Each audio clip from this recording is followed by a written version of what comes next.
Greetings and welcome to another episode of Truth Seekers. I'm here again today, as always, with my friend Erica. Hi, Erica. Hi, Dan. So wonderful to be with you again. Always a great time. Happy 2-2. Happy 2-2 to you as well. Yes, and happy 2-2-22 to you as well. And I think we're going to start from there. There's a lot going on right now. It's 2-2. We just had Chinese New Year. Yep. So Water Tiger. The Water Tiger. You're the Water Tiger, right? The new lunar year.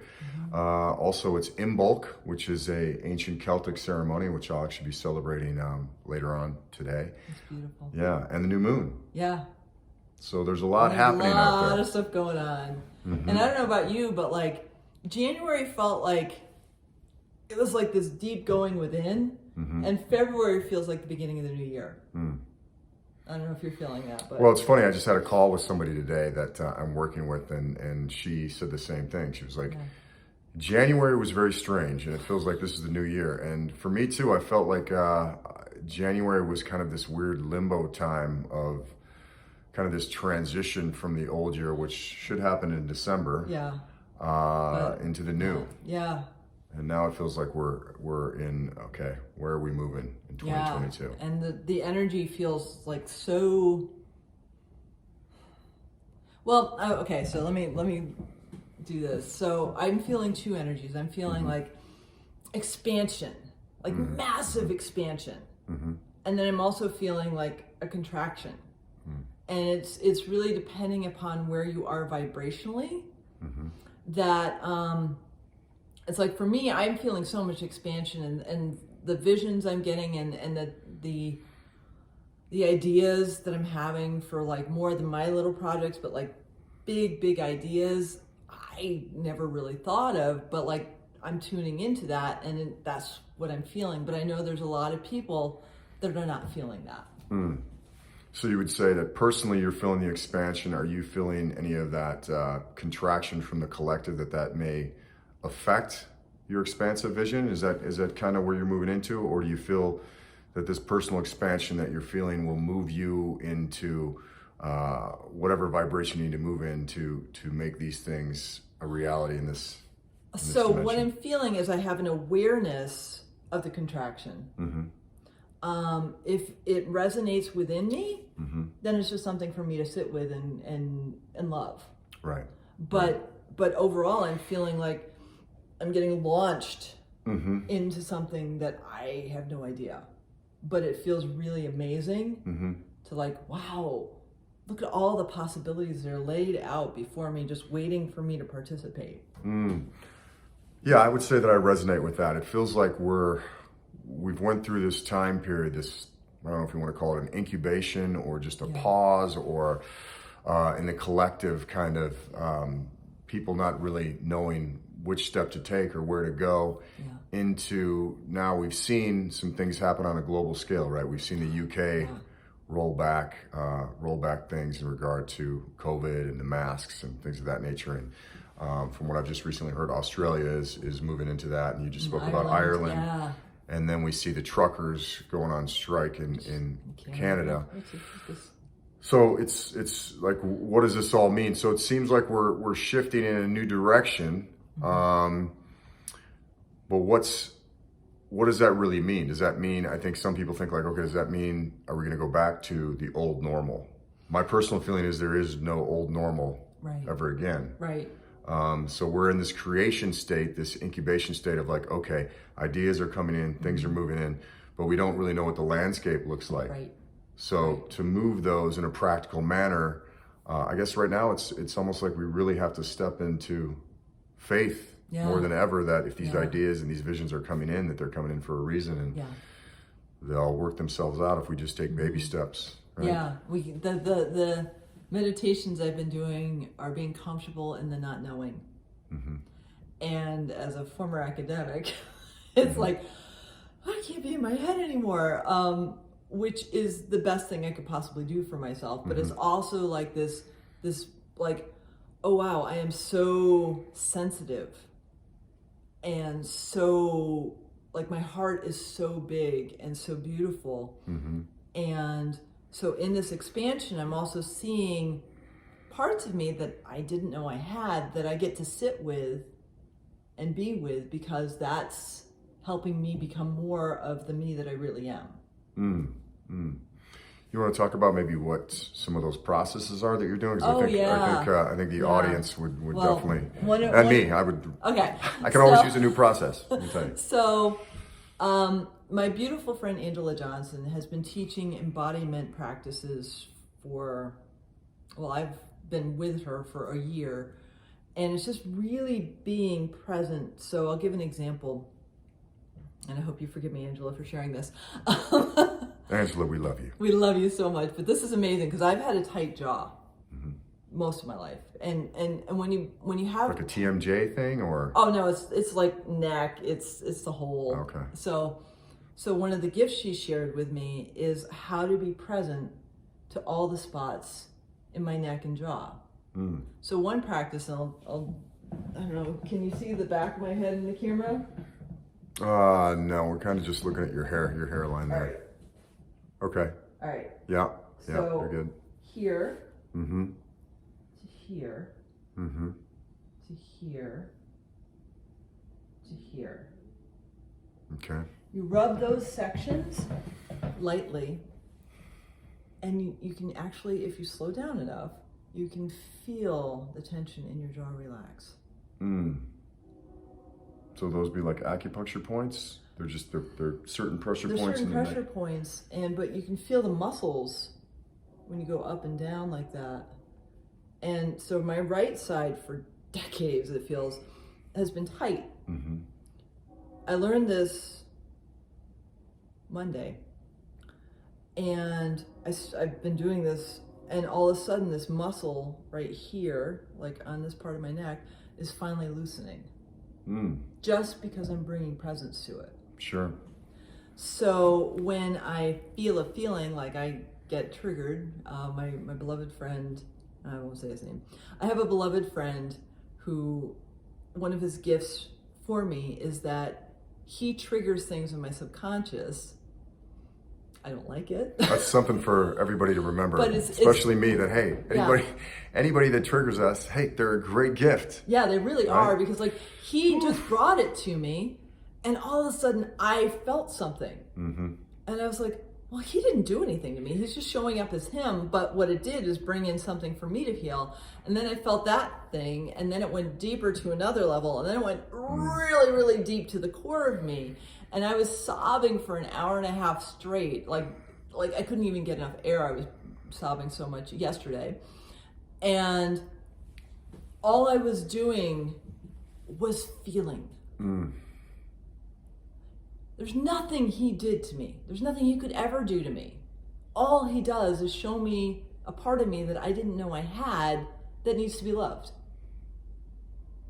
So instead of distracting myself with my phone or food or anything like that. Is that what you would typically do in the past? Oh yeah, because it's painful. Sure. Right? Yes, you want an escape. Yeah.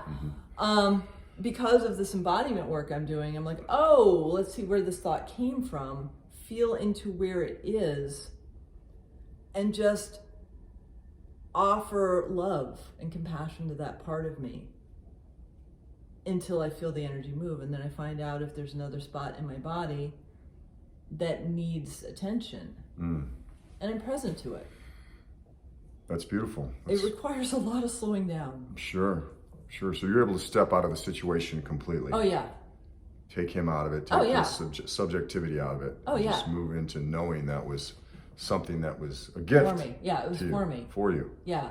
Wow, think if we could all do that in our lives all the time, what kind of world anytime anyone triggers you, anytime, be like, oh, it's not about them. I can't blame him for bringing this in me. He didn't even know he did it. So how could he intentionally do something to me if he's not even aware of it? Right. That's incredible awareness. And what I would say to that is I feel like, for me personally, that I'm able to do that some of the time.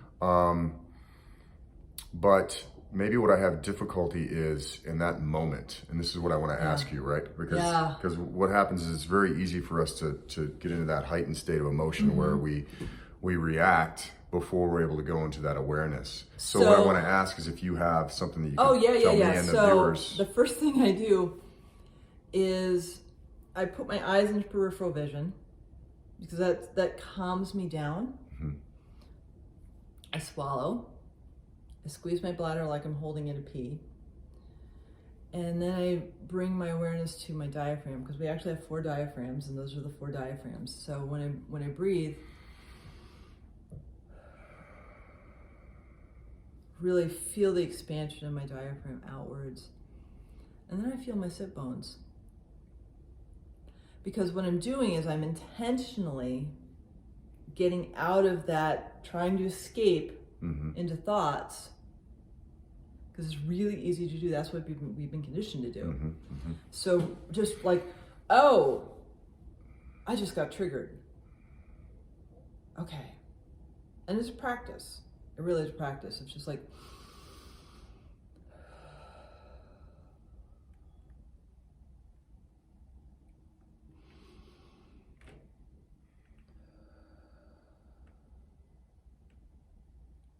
and as you slow down, then you can start feeling like, oh, is my shoulder hurting right now? What kind of presence can I bring to that? Oh, my right knee is hurting. What does that mean? My heart is aching. What can I do for my heart? And just be present to feeling it and giving yourself permission to feel. I mean, that's a hard thing in our culture. We don't, decades of me thinking crying was bad. And shaming myself for distracting myself because the energy was too intense. Then you're caught in this endless loop. Right. So now what I do is I thank myself for distracting myself, because that was a mechanism for me to stay in my body. But you're aware of what that mechanism was, which is the key. Yeah. And then I thank all the parts of my body that just got triggered, because like when you slow down, you can actually feel when your shoulders go forward. You can feel your jaw clench up. You can feel these things. Thank them, because they kept you in your body. They got so overwhelmed by a trigger when you were younger that the only thing they could do was this. Right. And then you develop that pattern over time. And so your body has literally been keeping you in this pattern because it thinks you still need it to be safe. Right. And so thank it. Because we all have spots in us that are tense from decades and lifetimes. Right. That feeling. And if we do this, we can't move anything. If we do this, it'll open up. Right. It's like, and you can even take that to another level of, anything that comes up in your shadow or in darkness that you've dealt with before. If you repress it, eventually it's going to control you, right? But it's all part of the story or the programming, whatever words you want to put to it. Sometimes I think we get a little too involved with a certain terminology, but it's not really you. Right? It's just something that's stuck in there. If you can look at it like that and go, okay, this is not me. And allow yourself just to move through that and become, it's like in quantum physics, right? Become the observer is the key, I think. And bringing that kind of full circle back to what we're talking about, I think that's probably one of our keys right now moving forward in 2022 is to not allow, no matter what's happening, because there's so much information. We have no idea how it's all going to play out, right? So I don't want to say we're stepping above it, that we're above anybody, but it's like we're stepping outside of it. Right. We're stepping outside of it and just taking the steps forward that we can to be, be confident in who we are, to build on who we are and growing in ways that we know is best for ourselves and having faith that things will work out how they're supposed to. And not step into the fear of the unknown. And have compassion. And have compassion. When you have fear, have compassion for it. Have compassion for anyone you see who's in fear. Because anyone, it's pretty hard to be completely out of fear in this time, because there's so much shifting and there's so many things happening. But to try to be as present as you can within yourself and ask yourself, is this me? Is this something I'm feeling from the collective?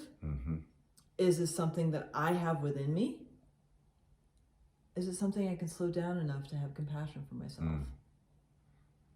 And I think it's so important that you brought that up, to have compassion for yourself, because you can't truly, you may it may feel like you are in some capacity, but you can't truly have compassion for others unless you have compassion for yourself, right? Because if you don't have compassion for yourself, just what you talked about earlier, that fear, that anxiety, that frustration from whatever you've went through in your life, it's going to be projected. Oh, yeah. Right? Yeah. Because you're living it.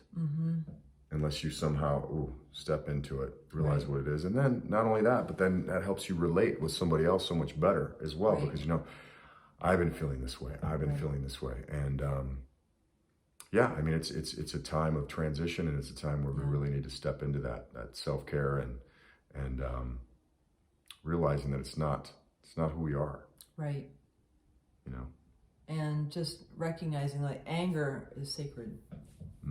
Anger is sacred because it tells you all the ways you didn't show up for yourself. It's part of the language of the Four Agreements of being impeccable with yourself. If you have anger, it's because you're out of alignment with who you are. And that anger is a gift because it's showing you the deep wound within yourself, like your little child, your inner child, that didn't get to do or be who they are, which is love.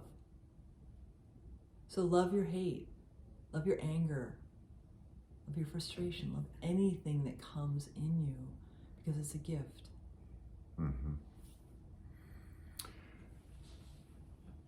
Well said. Yeah, it's a gift in so many ways.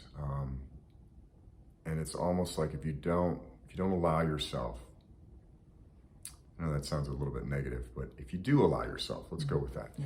If you do allow yourself to go through this, then those identities that have come up because of these emotions that you haven't dealt with, you'll suddenly see them begin to just dissipate. Yeah. Yeah, they just want attention. You know, they just want to know that they want to be acknowledged because they're there for a reason, just like the, I almost said his name, but I didn't. Just like somebody being there to trigger you. Yeah. You could get angry with that person, right? Which is typically what we do. Right. I've done that many times in my past. Right. But I've had enough situations with this beloved one that I know he genuinely looks at me with surprise, like, oh, what did I just do? I'm like, no, you didn't do anything to me. Right. You showed something to me that I mean, I've been in sobbing tears with this man because he triggered something in me. And he just watches me like, okay, what do I do now? I'm like, nothing.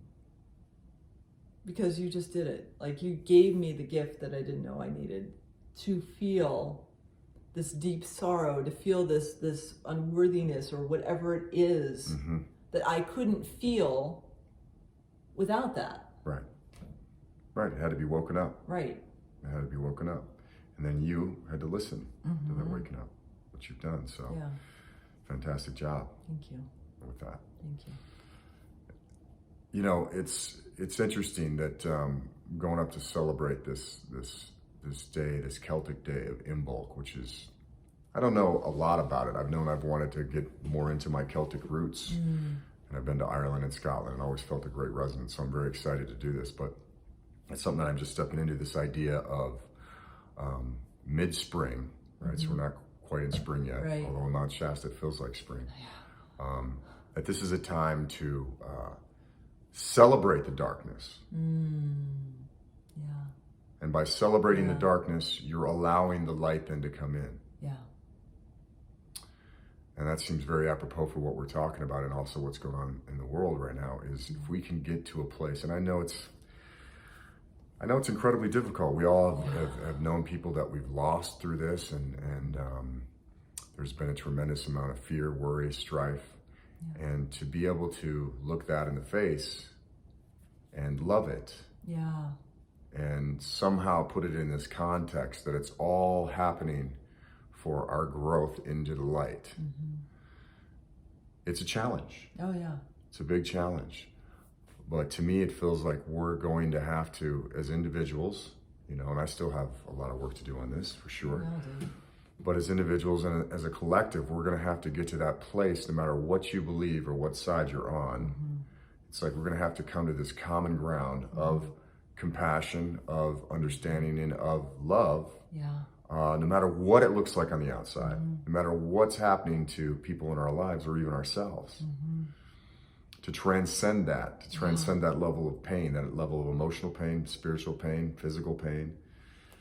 And, you know, we've all known stories of people that have been diagnosed with a terminal disease, right? And of course, who would fault anyone for giving in at that point? Right. But there are those that have went through that and have able to move into a completely different space of gratitude, love. I think those are the people that we should be talking to right now. Yeah. You know, the people that have gone through tremendous challenges in their life and somehow still been able to cultivate this idea of gratitude and love and togetherness, cooperation. Because that's where we're, you know, we will get there one way or another, right? We will. It just depends on us as people, on how quickly and how much with grace and ease we can do that, or if we're going to have to go through a tremendous amount of chaos before that occurs. Both. You think both? Both. Because like if you, and I know this, there's no condemnation here. I used to be an expert in numbing myself out, truly decades of like not feeling my feelings. One of the scariest things I've done is working with Angela, because I'm giving myself permission not to run. That's huge. And so when I distract myself, I now accept it. I don't shame myself, because it's just something that I need. If the emotions are overwhelming, I need something to go outside for a little while, being present to the fact that I just need a break, but also being aware that I'm going to come back. Now, if you've numbed yourself out for decades like I have, the thought of like being present in your body is terrifying. Because you have all the stories and you don't know what's in here, right? You have no idea what's in here. My heart, wow, I had no idea how ridiculously sensitive and compassionate and beautiful it is, and how many layers I put on top of it to keep me safe.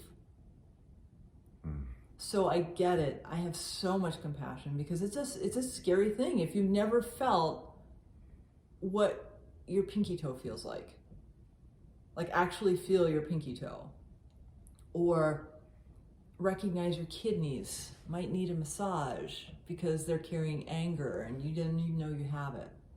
Like, that's intense. But it's also how we're supposed to live. Get out of our heads and into our hearts. That's what we're being led to. That's how we're supposed to live. When we get in here, it's all about ego, it's about separation, it's about pointing fingers, it's about like all the stories. When we're here and it's, you know, and we're being present to what we're feeling, that opens up so many possibilities. That's why I'm so amazed at like how many things are coming through me, because I'm clearer in my heart than I have ever been. So I'm open to what wants to flow through me. Yeah, it's being into the heart and also into the body, right? Yeah. Because it's like, you know, we forget that, first of all, just the body, the biological machine that we're living in is just a tremendous, almost unfathomable piece of engineering, right? It's a temple for a reason. It is. Yeah. But beyond that, there's consciousness in every organ and every part of the body. And our telomeres, if we're quiet, we can actually expand our telomeres and feel. Like, you can feel so many non-physical things. We have to turn that on by being present. And when we do, and it's all about what frequency our vibration is, right? And it was interesting because I was just down at a friend's wellness center in the Los Angeles area, talking to them about different brain optimization and different ways that frequency can work in the body. And, this is somewhat new science. There has been a lot of studies that there's a lot of good effects of this different kind of frequency, bringing things in harmony but it's a concept that rings true to me because everything is running at a frequency, right? No matter what it is, everything in life is. And it's either running at an optimum or less than optimum frequency. And they're all storing different memories of different kinds. And if we can just get out of the thought process that keeps us in this loop in our brain all the time, which you're doing beautifully, I acknowledge you for that. It's awesome, and continually move into listening, really listening. And we can't do that if we're numbing ourselves out. Right. And that's why it's important to have people, that you can look to, whether it's online, hopefully you have, somebody that you can talk to in your own life. But there is a lot of great stuff out there. And we mentioned people like the Bruce Liptons, the Greg Bradens of the world. Hopefully you're getting something out of this podcast where, you can just move into that and just let that resonate with you. Yeah. Right? And see if something comes to truth in your own body. I think you will, Yeah. And it's important right now more than ever. Yeah. And give yourself permission. Right. Just don't shame yourself. Because that's something in our culture of shaming. There's nothing to be shamed about. There's nothing to feel guilty about. If you, like me, haven't been in my body for most of my life, it's okay because I wasn't ready to be. It's happy now. It's like, oh, finally she's paying attention to me. But if you haven't been for decades, right? It's because you didn't have the tools, you didn't have the awareness, you didn't have the space. There's nothing wrong with it. No, and you've got to be kind to yourself. But it really is all about shifting your perception as well. And if you can get to this observer point that we talk about. If you haven't looked into quantum physics at all, maybe just check it out a little bit. There's an old movie that I still love that is pretty entertaining and gives you a nice entree into it called What the Bleep Do We Know? I love that movie. Check that out because I think it does it in an interesting way that it'll at least, maybe open your mind up to the possibilities of it. Yeah. But when you get into that observer status, right? I mean, there's a reason why. What kind of movies do we like? What do we really love about a great film? It's the adventure, right? It's the traveling into the unknown. It's overcoming these challenges and these obstacles. It's the hero's journey. But when we're in our own lives, we can get bogged down into not wanting to deal with it, to numb ourselves out. But if we can somehow reframe our perception that going into the heart, going into the body, going into these possibilities of this mystery of the unknown, it can also be exciting. It can be an exciting journey. Yeah. If we allow it to, germinate that way. Excitement and anxiety are the same frequency. Right. You just have to shift. I'm feeling anxious, but what's on the other side of that? Oh my gosh, I'm feeling so excited. Right. And so it's just really shifting that perspective so that you can open yourself to oh, this is expansive to me. I'll say singing in front of 100 people. Right. Kind of scary to me right now. Sure. And wow, what would it do for my self-love? And what would it do to allow your instrument to open? I remember, it makes me think of, I was an actor, I still am, but for a long time I was really, really doing it down in Los Angeles. And, of course it would vary depending on the role and depending on what would happen, but still, of course, anytime you're about to do your shot in front of the camera, you've got people counting on you, and everybody wants, you want to rock it the first time, right? Or you're going out on stage, there's always a certain amount of nerves that come up. Yep. Nerves or excitement, or both. Right. Right? Right. And then when you go out and you can integrate that and use that as energy, as adrenaline, and really let it go. Yeah. The joy on the other side of allowing that to happen and allowing that channel to open and allowing something to come through. I remember, I always knew that I really felt good about something if I left the shot or left the stage and I didn't really know what happened, but I just felt really good. Yeah. Yeah. And I'm just like, whoa. Yeah. And you know why? Why was that? Because you weren't in your head. Because I wasn't in my head. Yeah. The head shut down. Yep. Yeah. And you just flowed. And the flow just came through. Yeah. Yeah. Flow state. When you're in That can flow happen state. in whatever realm you're feeling like. What I'm being guided to share right now is like, what did you love as a kid? What thing brought you so much joy that you couldn't contain yourself? One of the things for me is being with animals. I am a fool in the best possible way when I'm with animals. I see them as my friends. I don't see them as separate. They bring, like, just watching and being present to an animal or a bird or insect or anything is magical to me. I get giddy. So what do? One of the things I do is body talk on animals. It's a quantum physics healing that I get to do for animals that help them become the sovereign beings they're supposed to be. It's amazing. Because like I see the transformations and it's like, I got to help them. It's so amazing. And that's the joy and the giddiness that is accessible to everyone. I want to salute you for all the beautiful work you do with the animals, because it's my personal belief that, I think most people love animals, but that they really, the energy of, we can go into all of nature, of course. I feel the same about the trees in a different way, but animals and just the vibration that they hold, they keep us sane. They do. And they take on a lot that we give them. Yeah, they really do. Like when I do a session with an animal, they have their own anxieties and their own stories and their own karma. But a lot of times they also pick up on the energy of the humans because they're so compassionate. Sure.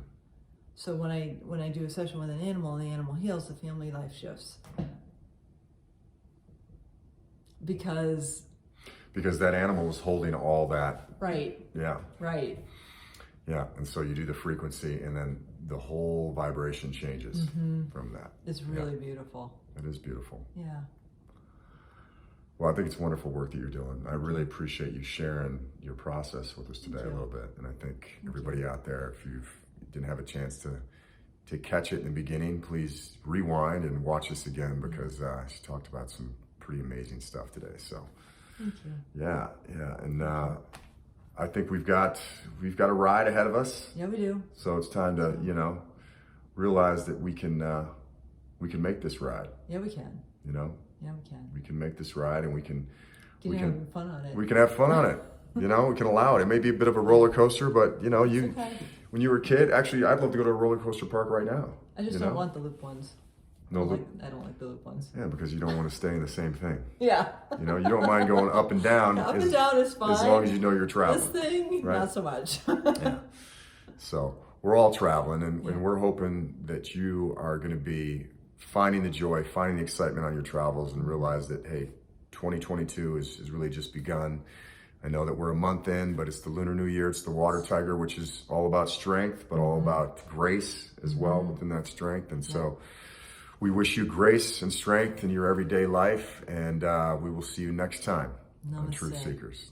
Namaste.